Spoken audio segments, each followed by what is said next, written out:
dedicated to Eastern and Southern Kentucky.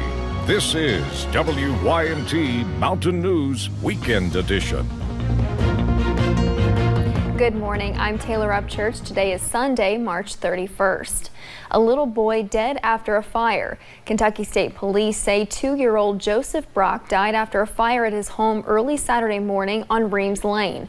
Troopers are currently looking for his father, 26-year-old Vaughn Brock, who they say was home at the time but took off before officials arrived.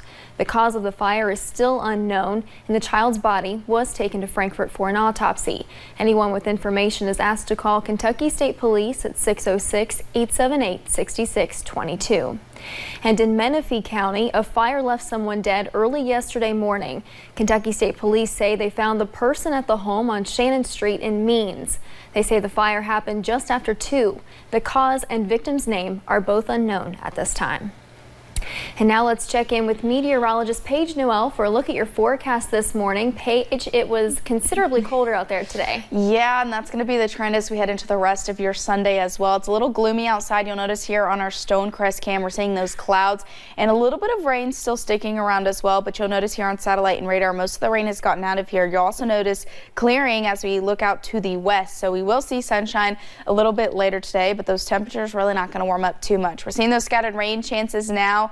And I've already had a few reports of some higher elevations seeing a little bit of a wintry mix, especially over into Wise, Virginia. So definitely be cautious if you are heading out early this morning. But temperatures, they're pretty chilly. You're seeing those lower 30s as you look out west into Lexington, Richmond, those mid to upper 30s for the rest of us. And kind of like Taylor said, it's a lot colder than we were at this time yesterday, about 20 degrees cooler, a little bit over 20 degrees cooler, almost 30 degrees cooler if you're looking out towards Lexington. Now we do have a freeze warning for tonight as temperatures drop even cooler overnight. Good news is sunshine does return today and sticks around for a while. And even better news, I promise a warm up is on the way. We'll talk about that and more coming up in just a little bit.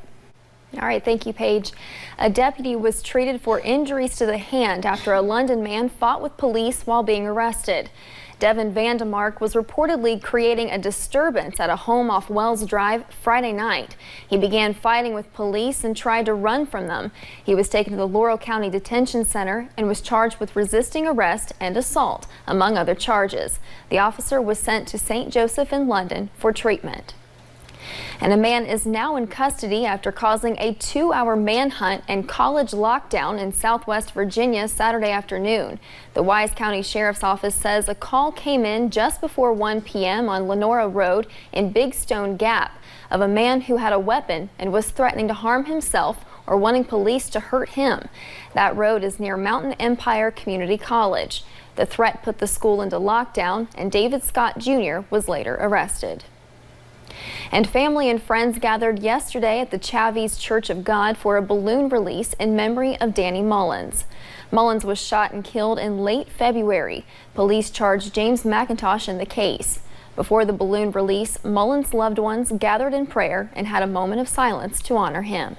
A little over a month since the passing, this tragic thing has happened.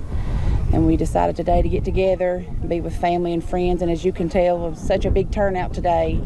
We just wanted to show the family our love and support, and in remembrance of Danny. The trial date is set for McIntosh is set to begin October 7th. And another balloon release was held for a family's loved one yesterday.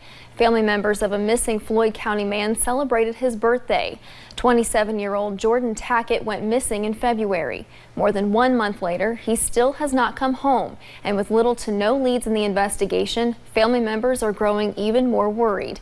Family friend Brittany Jones says Jordan's family needs answers. And we just want Jordan home where he belongs so that his family will have some kind of closure. Whether it's good or bad, they just need closure. Jordan Tackett is 27 years old, has dark brown hair, brown eyes, and is around 5'10". Excuse me. He was last seen in the Cow Creek community of Floyd County.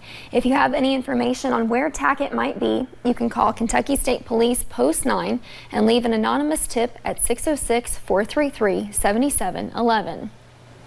Kentucky and Auburn will hit the hardwood at 2:20 this afternoon on WYMT with a trip to the Final Four on the line. Our Will Puckett and sports director Marcus Browning have more from Kansas City. Welcome inside the Sprint Center in Kansas City, Missouri. And Marcus, going into the game Friday night, there was still one big question lingering over the Kentucky Wildcats. Of course, that was, would P.J. Washington play? He did. He entered around the 15:41 mark. And following the game, he kind of limped into the locker room, but we found out Saturday afternoon that it was a little bit tender. The foot was a little bit tender, sore, but he iced it, said he's feeling good, and he's back. But just because he came back for the Sweet 16, the Wildcats aren't done with what they're trying to do. They're trying to win it all, and he says that the Wildcats have a lot more to go. It's just a lot of hard work we all put in as a team, and it's just finally paying off. And we got one more game to prove how good we are. So, I mean, we're just kind of trying to come out tomorrow and look out to play tough and how we've been playing the rest of the season. I feel like if we do that, we'll be fine, and our goal is to win the whole thing. So, I mean, that's always the back of our minds.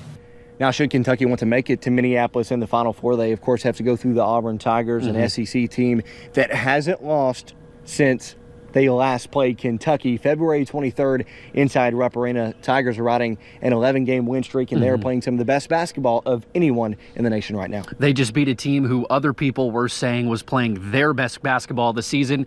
And an interesting fact, Marcus, if Auburn beats Kentucky, they'll have beaten Kansas, North Carolina, and Kentucky, all three in a row. Three of the best college basketball programs in history. Now, earlier, you and I got to tour a little something right next to this Sprint Center that has a ton of Kentucky blue written all over it.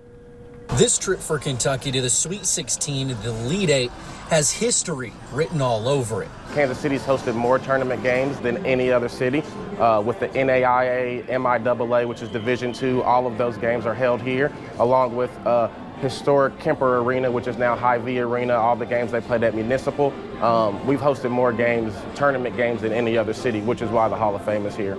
The building right next to the Sprint Center is home to the College Basketball Experience and the College Basketball Hall of Fame. It's been there for 12 years now, and when they found out that Big Blue Nation was coming to town, they knew it was a chance to capitalize.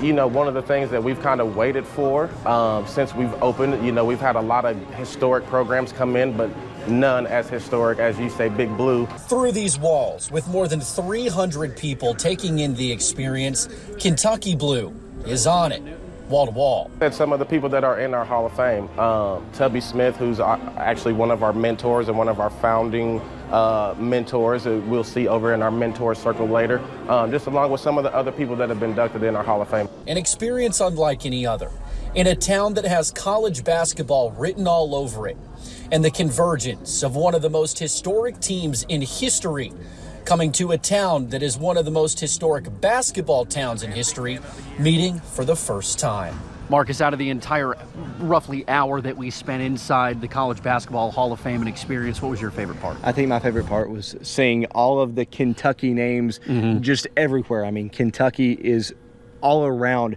that building. It was very humbling to be in an environment where the college basketball history is just so rich. Yeah, definitely. Adolph Rupp, Joe B. Hall, C.M. Newton. On and on and on. And John Calipari was in there too. We'll have much more from Kansas City, but for now, inside the Sprint Center, he's Marcus Browning. I'm Will Puckett. We'll send it back to y'all. Looking forward to watching today, and remember, you can watch the Wildcats versus Auburn at 2:20 right here on WYMT. And a casino operator is ending its contract with a management company after a dispute prevented 2 West Virginia casinos from taking bets on the NCAA tournament. It's ending agreement with Miami Gaming. A contract dispute prevents Mardi Gras Casino and the Wheeling Island Casino from taking new sports wagers. It could be several months before the issue is solved. And near the Clark Memorial Bridge in Louisville, crews are making progress recovering 2 barges that crashed in the Ohio River back on Christmas Day. A towboat carrying 15 barges with coal crashed. Only 3 still need to be recovered, 2 trapped at McAlpine locks and 1 on the river's shoreline. And a crash closed US 23 near Kentucky 321, and it closed the road for about 2 hours yesterday. Officials say it happened around 11 yesterday morning. 3 vehicles were involved. At least 1 person was flown out with serious injuries. We do not know the cause of the crash at this time. Coming up on Mountain News this morning, wondering where you can find deer and dinosaurs in the same place? Well, at Jenny Wiley State Park, of course. Stay tuned. We'll tell you why coming up next. And Big Blue Nation, it's time to gear up for a matchup between the Wildcats and Auburn today at 2:20. More on that coming up in sports.